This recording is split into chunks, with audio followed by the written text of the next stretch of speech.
Breaking breaking breaking বিএনপির জন্য 7 নম্বর মহা বিপদ সংকেত আমি দেখছি। তবে মাঠের রাজনীতিতে ভিন্ন রকম দেখলেও অনলাইনে আমরা যেটা দেখছি, কি ঘটতে যাচ্ছে ভাই বিএনপির কপালে।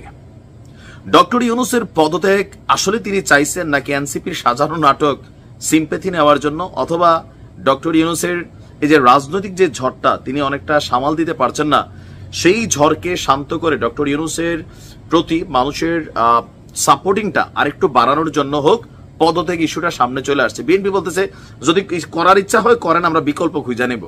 এই যখন অবস্থা, তখন ডক্টর ইউনূসকে বাঁচানোর জন্য, বাঁচানো বলতে জানে বাঁচানো না, মানে এই যে একটা অস্থির উত্তাল সিচুয়েশন, এই সিচুয়েশনকে রক্ষা করার জন্য, কভার করার জন্য যেই 3 জন অনলাইন কিং আওয়ামী লীগের পতন ঘটানোর পেছনে সবচেয়ে বড় ভূমিকা রাখছেন, পিনাকি, ইলিয়াস এবং কনক সারওয়ার, তারা 3 জন একযোগে একদিনে একসাথে বাংলাদেশে আসতে চাচ্ছেন এবং কি আসতে যাচ্ছে। কেন হঠাৎ করে এমন সিদ্ধান্ত? আজকে পিনাকির ফেসবুক পোস্ট যদি দেখেন, তিনি একটা স্ট্যাটাস দিয়েছেন, দেশের যদি প্রয়োজন হয় তবে ইউনূসের পাশে দাঁড়ানোর জন্য পিনাকি, ইলিয়াস, কনক সারওয়ার একসাথে ঢাকা এয়ারপোর্টে ল্যান্ড করবেন। এরপর ধারাবাহিক বেশ কয়েকটি স্ট্যাটাস দিয়েছেন। সালাউদ্দিন আহমেদের বক্তব্যকে তিনি আবার একটু হালকা গুতাও দিচ্ছেন, শালা, মানে বউয়ের ভাই শালা, এরকম সালাউদ্দিন আহমেদ লেখো আবার মানে তিনি হালকা ওয়াশ করছেন। তো তিনি এখানে একটা লিখছেন যে প্রফেসর ইউনূস পদত্যাগ করে বিএনপিকে ক্ষমতা দিয়ে দিক, বিএনপির তত্ত্বাবধায়ক সরকার বানাক, একা একা নির্বাচন করুক, আওয়ামী লীগকে ব্যান করা তুলে দিয়ে নির্বাচনে নিয়ে আসুক, আওয়ামী লীগ বিরোধী দল হোক, এনসিপি, জামাত, এবি পার্টি কারোই নির্বাচনে যাওয়ার দরকার নাই, সামনের মাসে নির্বাচন করে ফেলুক, ওরা দেশ চালাক, আমরা দেখি। এই তো চাচ্ছে বিএনপি এবং আমাদের সেনাপ্রধান, ইন্ডিয়া করে ফেলেন, আমরা বলবো ফাইন হচ্ছে ফাইন। তিনি হালকা ট্রল করেছেন। আবার সাংবাদিক ইলিয়াস, তিনি আবার সালাউদ্দিন আহমেদকে নিয়ে লিখছেন, সালা উদ্দিন আহমেদ একমাত্র বাংলাদেশী হিসেবে সবচেয়ে বেশি দিন ভারতে প্রশিক্ষণপ্রাপ্ত রয়ের সদস্য, মানে বিভিন্ন।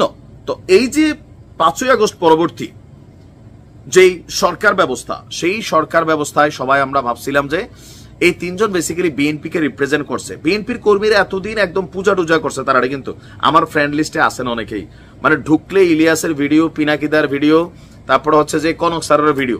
এখন আবার আপনাদের স্ট্যাটাস চেঞ্জ হয়েছে, কারণ কি দলের বিরুদ্ধে লাগছে।